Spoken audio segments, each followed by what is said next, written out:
Hola, muchísimas gracias por acompañarnos una vez más en este espacio para redescubrir los grandes clásicos. Y bueno, hoy vamos a sumergirnos en una obra que es de verdad muy especial.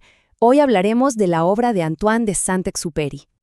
Estamos hablando, por supuesto, de El Principito, esa joya publicada en 1943. Un libro que a simple vista parece un cuento para niños, pero que en realidad es como un espejo. Sí, un espejo que nos devuelve una imagen diferente cada vez que lo leemos, ya sea de chicos, de jóvenes o ahora de adultos. Y esa es la primera pregunta que nos asalta casi de inmediato, ¿no? A ese amigo de nuestra infancia, a ese pequeño príncipe de cabello dorado, ¿de verdad lo entendimos en ese entonces? Es que esta es una de esas obras que nos invitan a volver a sus páginas una y otra vez, y en cada lectura nos revela un nuevo secreto, pero no del libro, sino de nosotros mismos. Y esta frase, que se cuenta que la madre de Saint-Exupéry le decía, resume el corazón de todo el libro. Lo más difícil del mundo es ganarse el corazón de una persona. Este va a ser el eje de nuestro análisis. El valor inmenso de la conexión humana en un universo que, a menudo, se siente muy solitario. Muy bien, empecemos por aquí, por el secreto que se esconde en su simpleza. Porque El Principito, con esas acuarelas tan tiernas pintadas por el propio autor, parece engañosamente sencillo, pero justo debajo de esa superficie se esconde una profundidad filosófica que hasta el día de hoy sigue fascinando al mundo entero. Para que nos hagamos una idea de su alcance, solo miren este número. Ha sido traducido a más de 300 idiomas. ¡Más de 300! O sea, esto no lo convierte solo en un clásico, sino en un lenguaje universal. Es un patrimonio que nos conecta a todos, sin importar de dónde vengamos. Ahora, ¿cómo logra el libro ser tan profundo y a la vez tan accesible? Bueno, una de las claves es su estructura. Utiliza una técnica literaria que se llama narrativa enmarcada. ¿Qué es eso? Es como una de esas muñecas rusas, una historia dentro de otra. Tenemos la historia exterior, que es la del piloto perdido en el desierto, y esta historia sirve de marco para la historia interior, el increíble viaje del Principito. Y aquí lo podemos ver súper claro. El Principito recuerda sus viajes, se los cuenta el piloto, y es el piloto quien nos narra la historia a nosotros. Él funciona como nuestro puente. Es un puente entre el mundo fantástico del niño y nuestra realidad de adultos. Y por eso, este cuento de hadas se siente tan personal, tan verdadero. Y aquí, de verdad, aquí reside la genialidad de Saint-Exupéry. Es pura magia estructural. Esta forma de contar la historia le permite tomar ideas filosóficas enormes, como el sentido de la vida, la soledad, el amor, y entregárnoslas con la ternura y la simpleza de un cuento de buenas noches. Logra algo dificilísimo, que la filosofía no se quede en la cabeza, sino que baje directo al corazón. Pasemos ahora a una de las críticas más recordadas y, seamos sinceros, más divertidas del libro. Ese extraño y a veces absurdo mundo de los adultos. En su viaje, el Principito visita 6 planetas minúsculos, y cada uno está habitado por un adulto que representa una faceta del sinsentido. Está el rey, que cree gobernar todo pero no tiene a quién mandar. El vanidoso, que solo quiere que lo aplaudan. El bebedor, que bebe para olvidar la vergüenza de beber, un círculo vicioso terrible. El hombre de negocios, obsesionado con contar y poseer estrellas que no le sirven para nada. El farolero, esclavo de una orden sin lógica. Y finalmente, el geógrafo, que dibuja mapas de un mundo que nunca ha visto. Cada uno es un espejo de esas búsquedas vacías que a veces nos consumen. Esta Pabla lo resume todo a la perfección. Es el choque de 2 universos.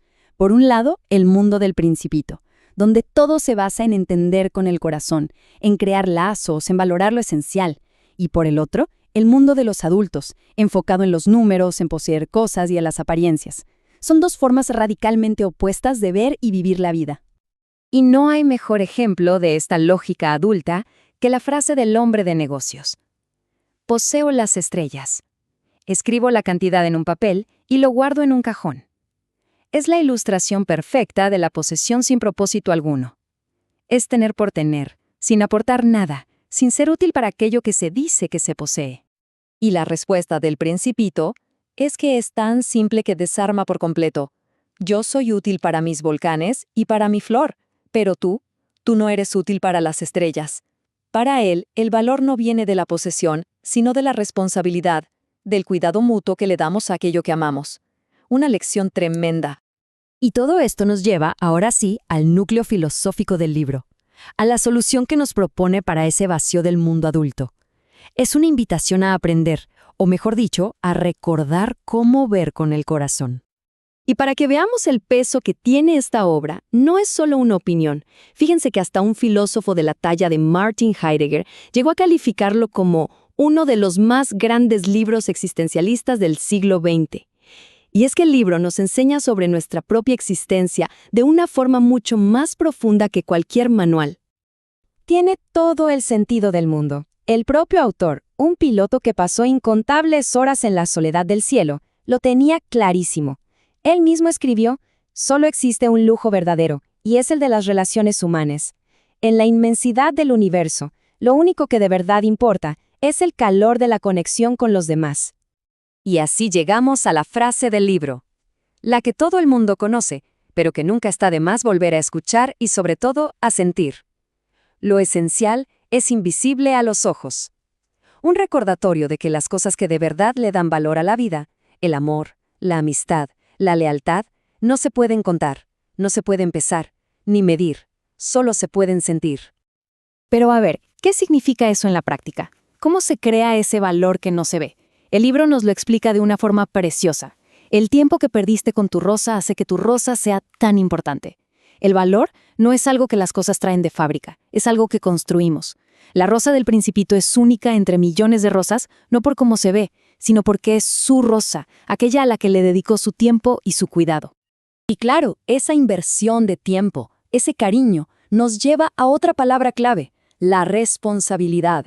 Eres responsable para siempre de lo que has domesticado. El amor y la amistad no son sentimientos pasivos que simplemente suceden. No, exigen un compromiso activo. Ser humano, nos dice el libro, es ser responsable. Ya para ir cerrando, vamos a una de las metáforas más bonitas y poderosas de todo el libro, la belleza que se esconde en el desierto.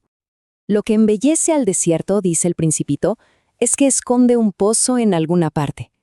Es que esta frase es una joya, es una metáfora de la vida misma, ¿no?